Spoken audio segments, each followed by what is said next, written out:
harrowing period of craftsmanship. Well, here's some of this early material.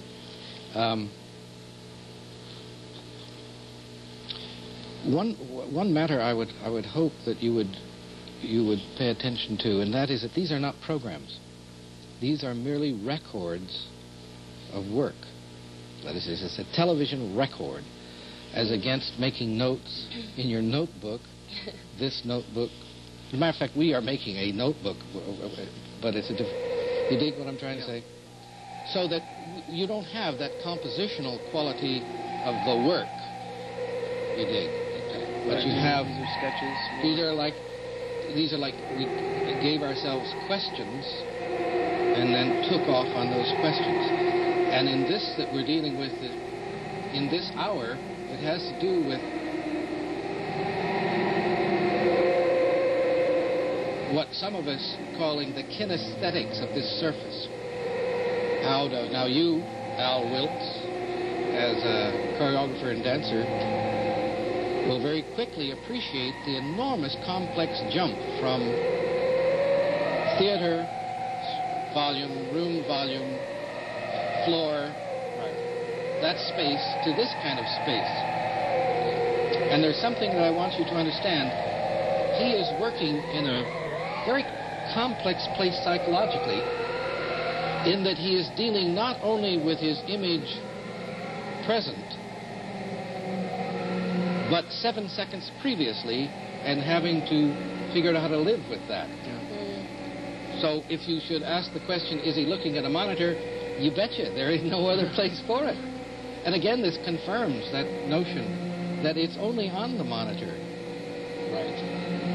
That is. So the original, I mean, these images then are a series of time images. Each one is perhaps a second or two later. 7 seconds is the delay in this particular configuration. Between the first one and the last one, or the first one and the second one? First one and the second one, or any adjacency. 7 seconds between. However, you can pile it up and bring it back at a different up to that duration. Is he aware of what's being done as far as the image previously, or is he doing it only from the monitor? As a matter of fact, this exercise, which was done in January of 1968, if I recall accurately, the dancer's name is John Graham. You may be familiar with him. He's a fine California dancer, but he's been all over the country in Europe and Asia as well. Anyway, and the sound is this tape score of Richard Feliciano's, who's a composer with us. In effect, this man was with us John was with us about, maybe 2 hours at the outside, given no previous instructions, merely inserted into this condition and told, this monitor gives it to you 7 seconds previously, this monitor gives it to you currently. Now, dig it. And so... So really he had two monitors to work from, not seeing the total effect in one monitor. Well, the current monitor always would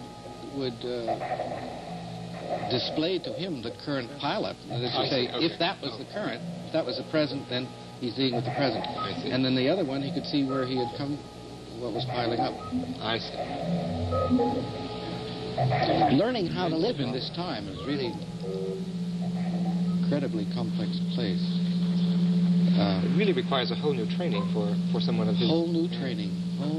His background.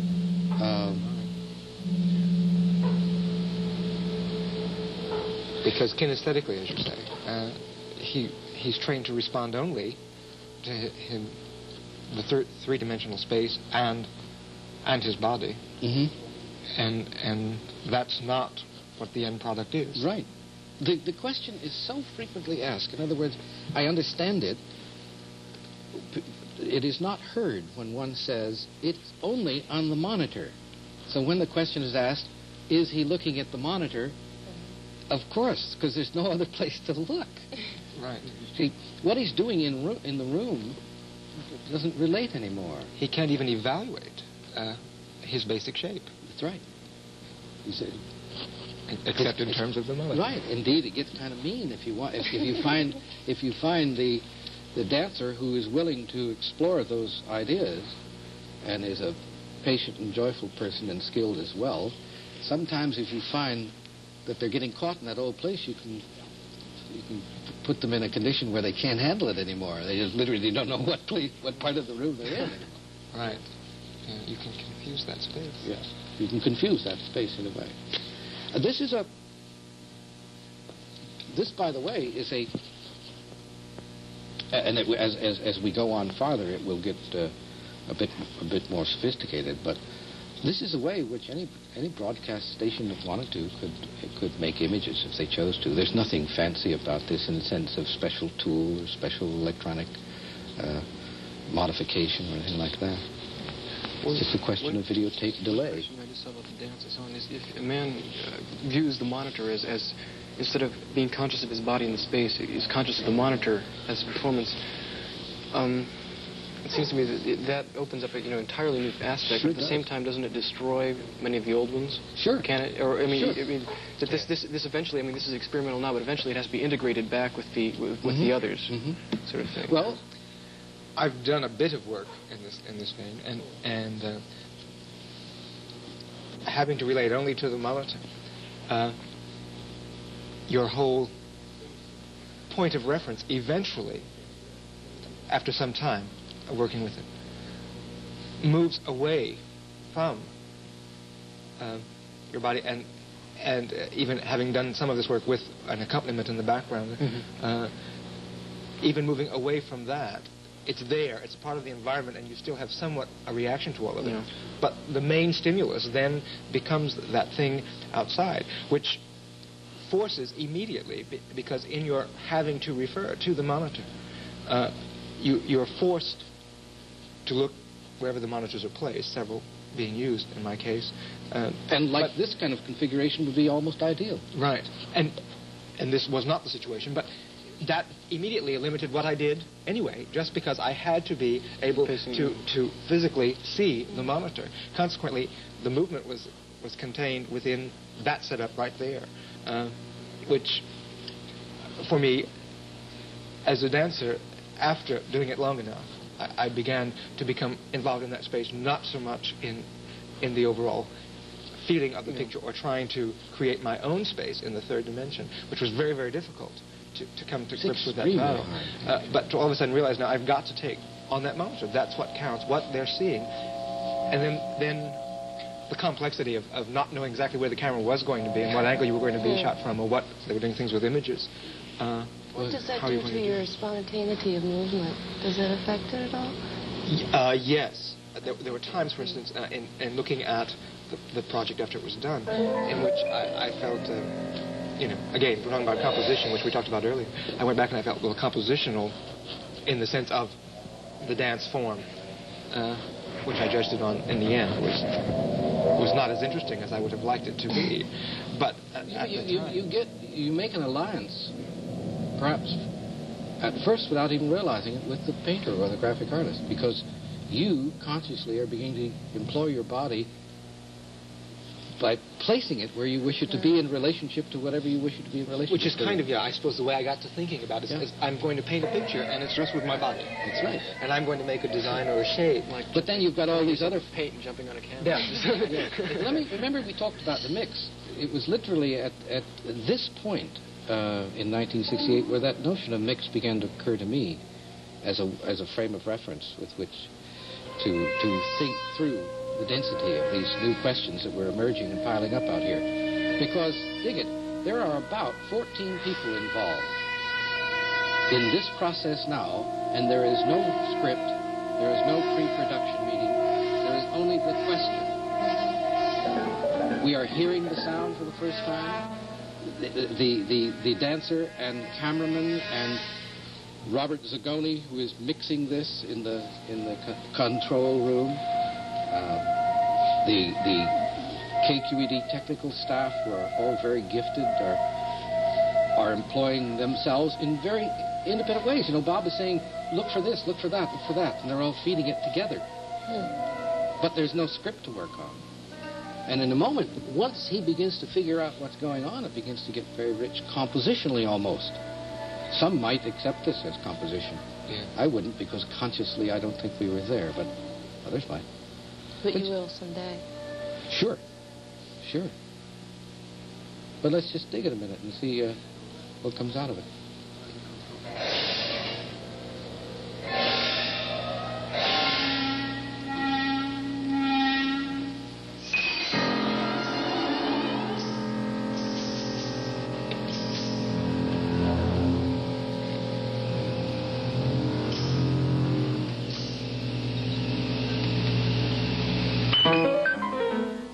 In reality, he cannot do. Which, I think begins to make it a... But dig the connection between the sound and those relationships? Yes. That's an extremely sophisticated place. And I don't think we know much about that. But we know that when it happens, it's there.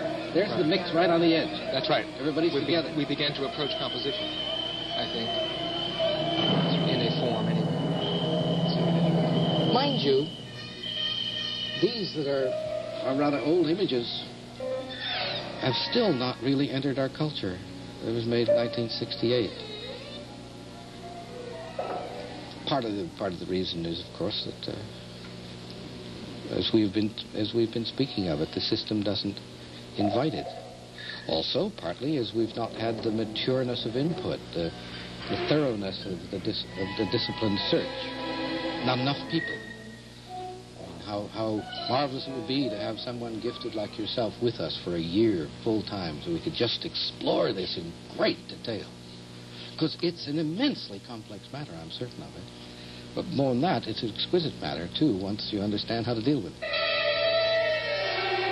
It's exciting to me because I've been extremely, as a dancer, frustrated by the use of dance in television. Again, in the established, accepted way. All they've done is they've taken the traditional dance form and it doesn't work. And picked it up and put it in your living room. And it doesn't work. You know, at best it works on a proscenium stage, and it certainly doesn't work. You know, even putting it on a proscenium stage.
We call it videotape delay. It's fascinating. This, as a technical matter, in some communities has been employed as a function of chief engineers where they're not sure in a live program whether anything is going to be said that might be detrimental or obscene, and they have a few seconds in which to cut it off. Isn't that interesting? Well, from about this point on, it begins to get rather compositional. I like it myself. Yeah, it's fascinating what he's doing with the vertical image. Starting just a moment now. Now, pay attention to the integration of all of these people. How magical that relationship is.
aberrations of the tape. This is old tape.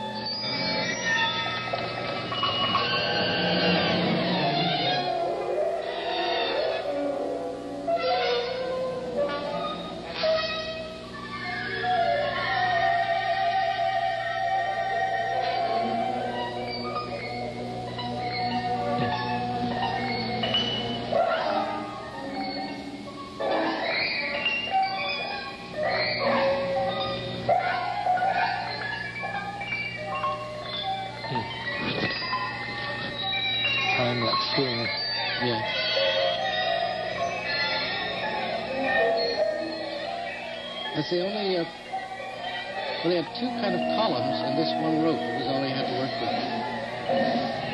The interesting thing is that he began to build in himself that sense of timing. So that he began to feel that relationship of the 7-second delay. Yeah. He's an immensely gifted person, and I was so touched by this experience because I realized that it was possible for the dancer's head to work in a different way. Oh, yes.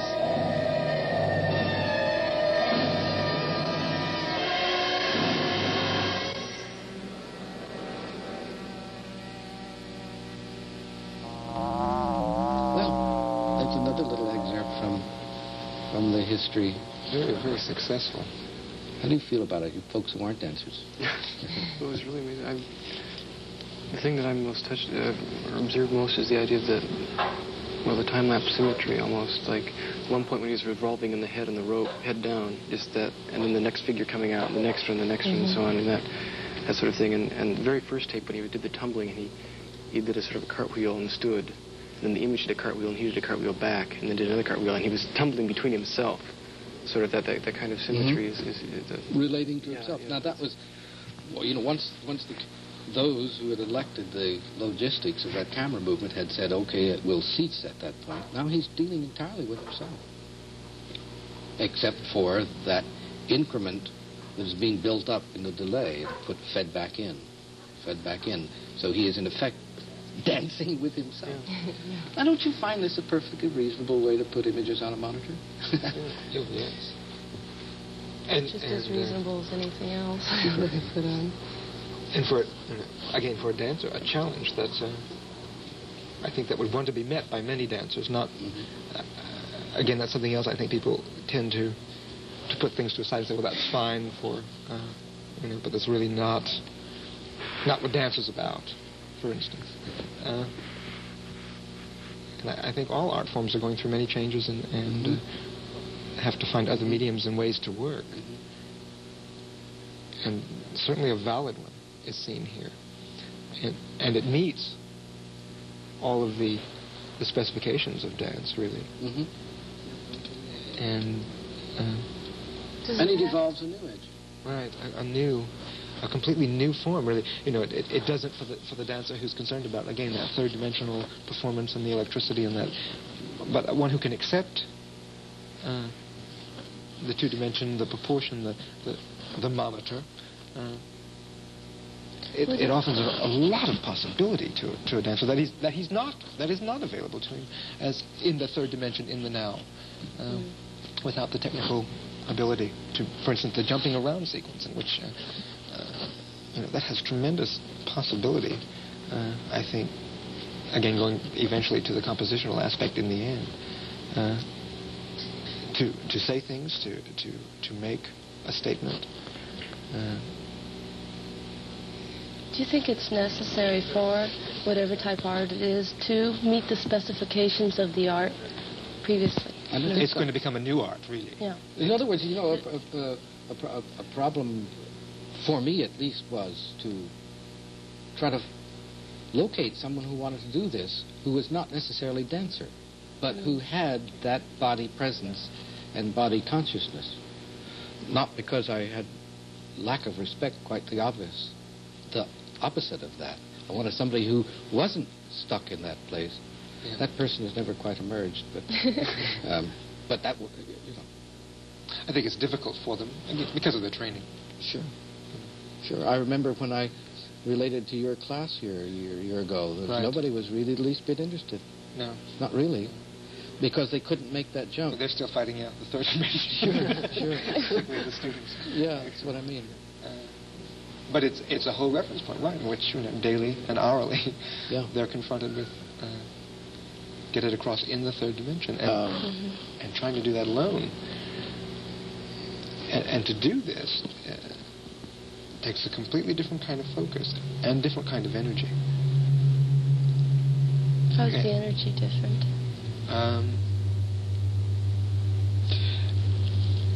Again, it's having to use, and it's not to say that in dance we don't use a mental energy, because you do, but you have to use a mental energy in a different way.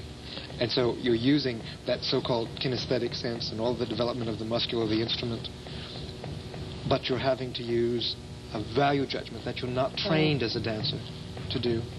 You're trained to hear what the instrument's doing and how to balance it and how to move it. And there you've got to train mentally to evaluate the image. And so and it's much more work. Your own. Right, and your own at the same Which time. is curious. Must be a curious place in the head. And it is, because you get into this, and all of a sudden, boom, you got to jump out to there, and you start there, and then you think, oh, I'm going to fall over, or I'm going to trip, and you get back into here, and back into there. And I don't think that a lot of dancers would really be willing to do that. At least the love dancers I know would not be willing to do that. Do not find it of value yet. I'm beginning to find it rather fascinating. Again, I'm just really beginning with it. It's sort of interesting to be the psychology of, like you were talking about the camera being present in one place, and then the dancer doing, starting to, I'm dancing with myself now, that once he's established that contact for the camera to start moving, it must psychologically, you all of a sudden, you've established your reference point, you start dancing with yourself, and then you change, and you're still dancing with yourself, but with the camera at the same time now, and you have to change your focus, both with yourself and with the camera at the same time. But then from a sheer psychological point of view, to put electrodes in a person. Learned aspect you can. It's that, perhaps it's not much more complex than that discomfort one feels when he first learns to drive a car, or anything in which skill, mind, experience has to be put together. This is a different context, still working with John Graham, but now we're working in a feedback mode. Feedback is moves around our culture, or as the establishment says, the subculture, a very great deal in the past few years. But unfortunately, so many young people aren't willing to attend to it in a disciplined way and really get on, because it is a means which gives one a great deal of variety. It's much richer than it appears. So, in effect, what's going on here is a combination of feedback and keys. What is keys? Key is like this electrical circuit that makes it possible for you to put one thing inside another.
himself. Yeah.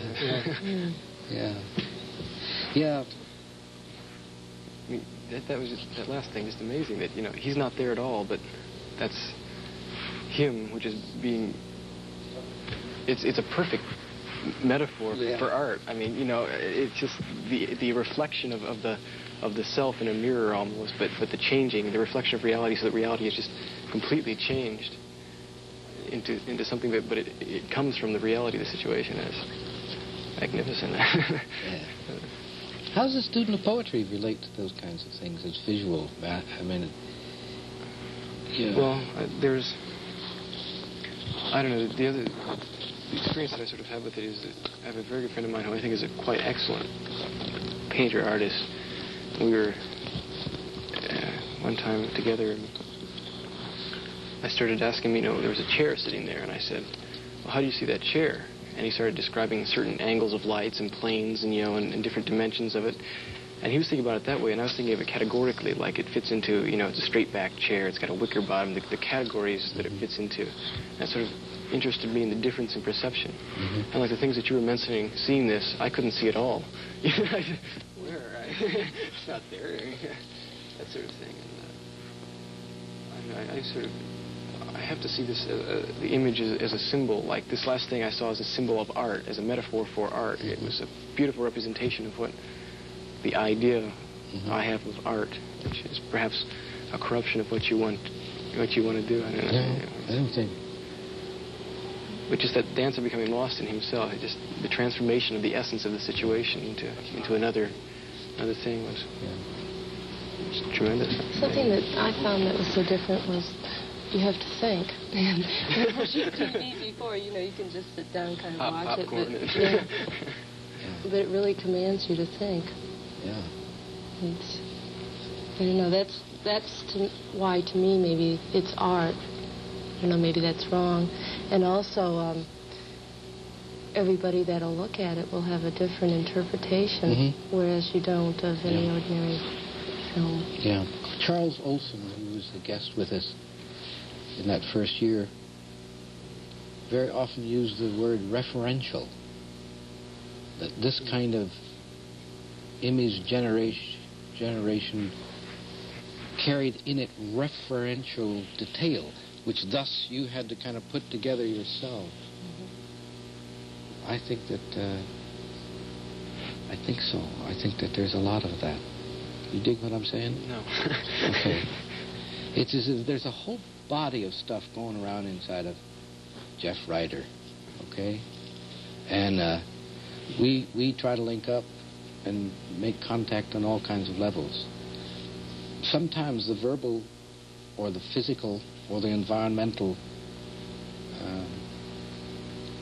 is either too distant or too dense a history for us. Maybe there is a way for us to speak to this personal place by, and I believe this is how I would understand Charles' interpretation of that, by giving you matters which are referential. And you gather your own shape, so to speak, pulling your own, see, like it became a metaphor for art for you, okay? I don't know whether it was the same for anyone else. It's a different metaphor for me, I'll tell you that. But that's what I mean by referential, at least, and I think that's what Charles Olson meant. It's like,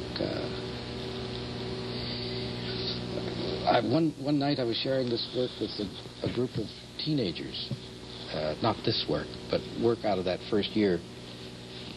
And there was a little piece of work that I found kind of inviting, and I was playing it back. The lights were all off, and at the end of the experience, there was an absolutely polarized response. There were some people who were giggling and some people who were on the verge of weeping. And yet, it was the same visual, audio experience that had been occurring. That's, again, another chop at the parameter of referential.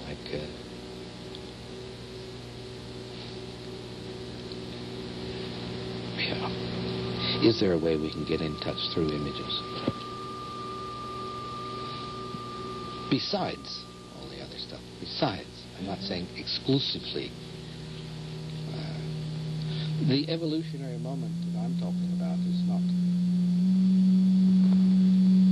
an exclusive, it's an addition. It's a plus. Like every time that I accept consciously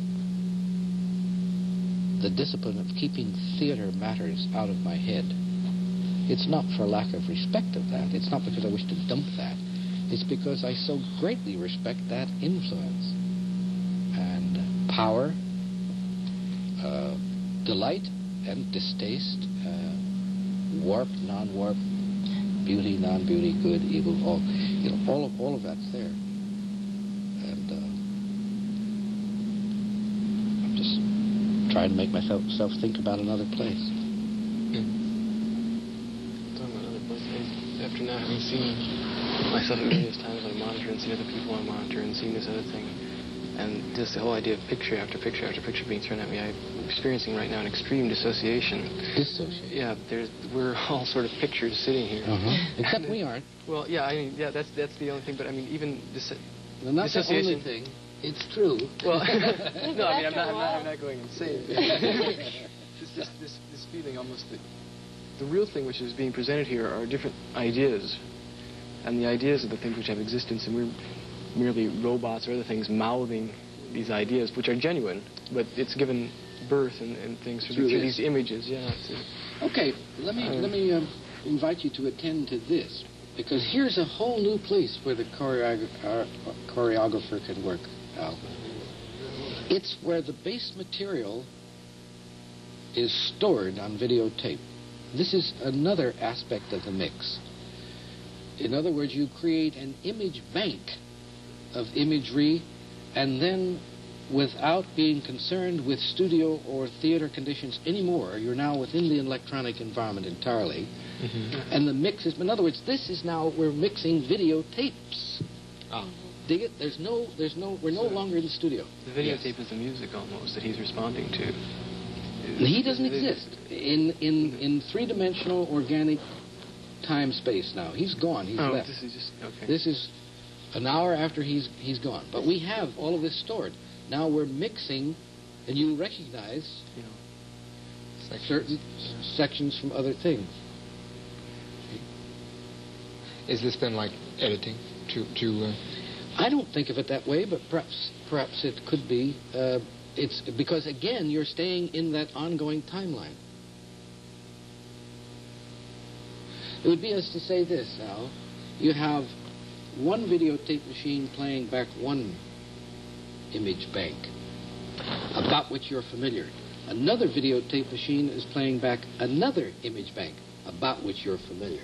I see. They are appearing on monitors in front of you, and you have the capability now of blending them, singling out elements, but they're all living in the same common time. They're running concurrently. Yes?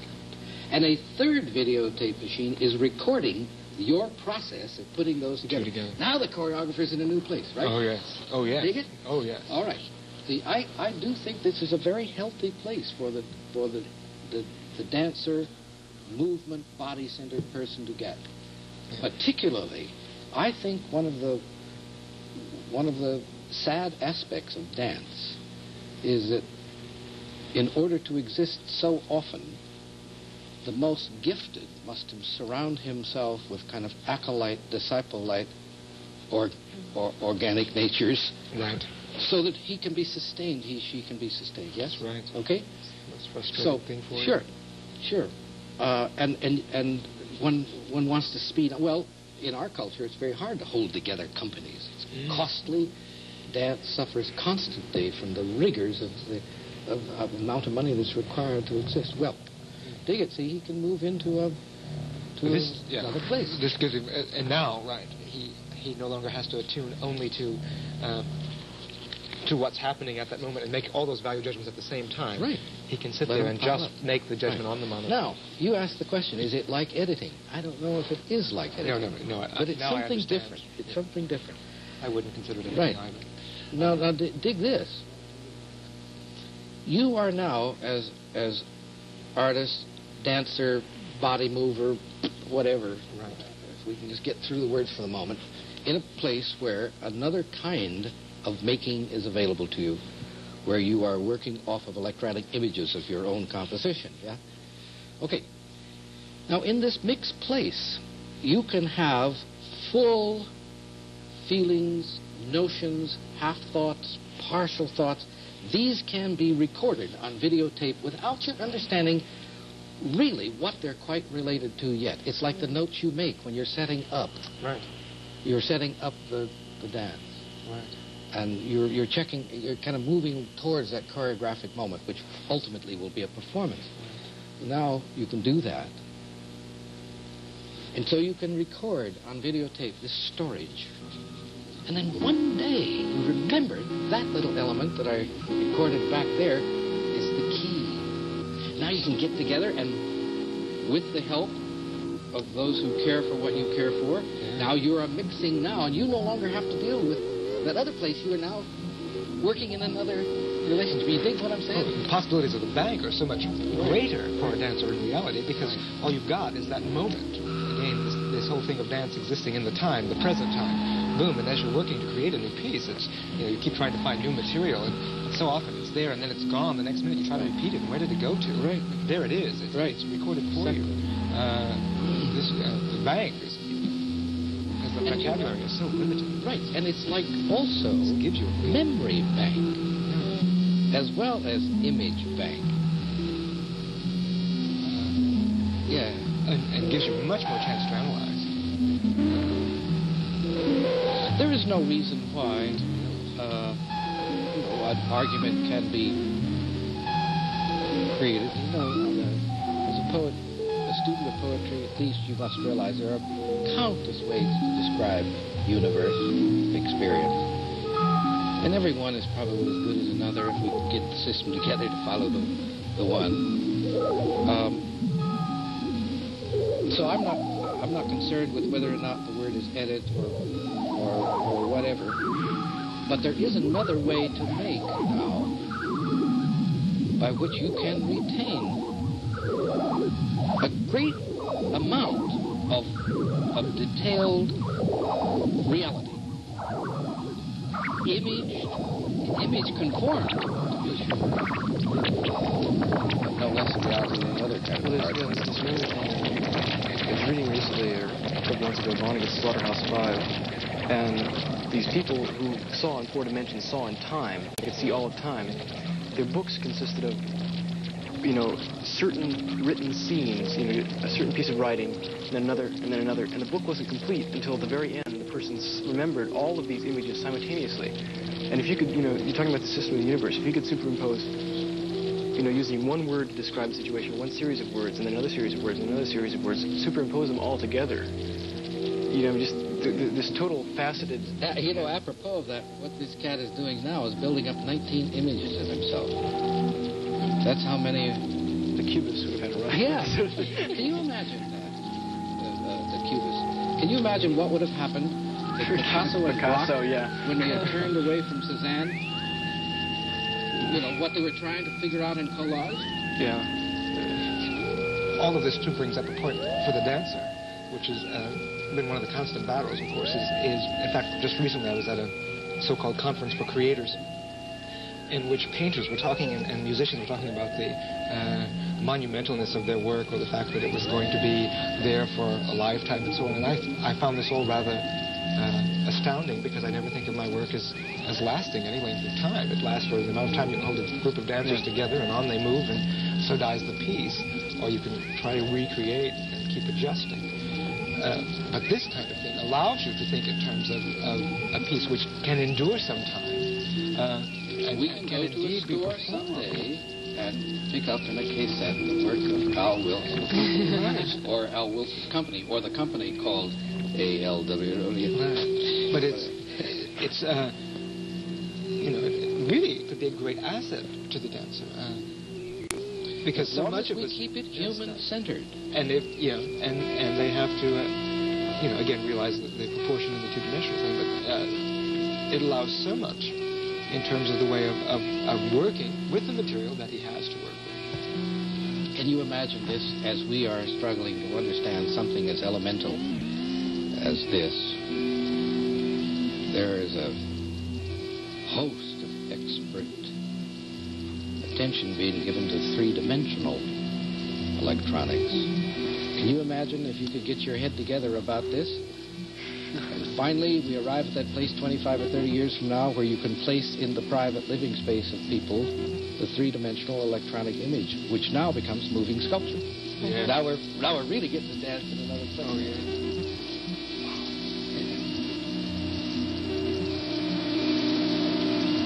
Isn't this lovely? Now he's got quite sophisticated about Yes. using The selection of material is much greater, it seems.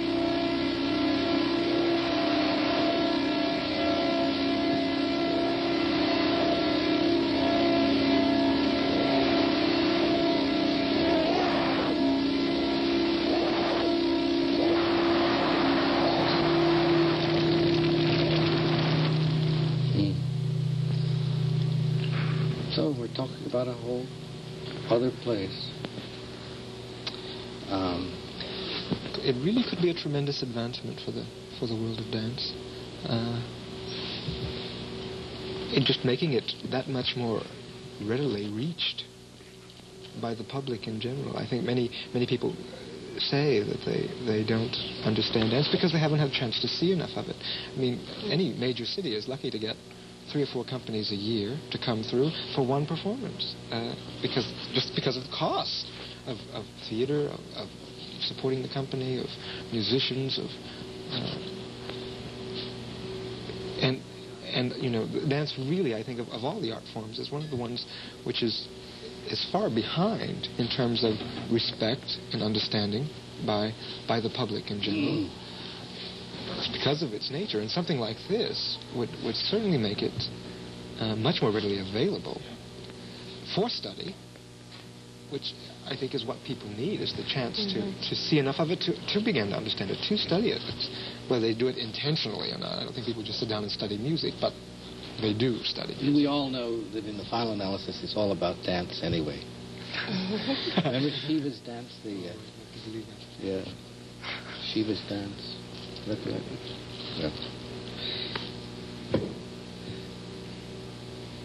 Yeah, it's an inviting new possibility. As I said, as long as it's human-centered, if again the piano starts to play us, we're lost. And so consequently, we have to really attend very seriously. I wish that the finances were available and the interest was sufficient to draw psychology and psychiatry's attention, and in very limited ways we have some of that at work in our environment at home.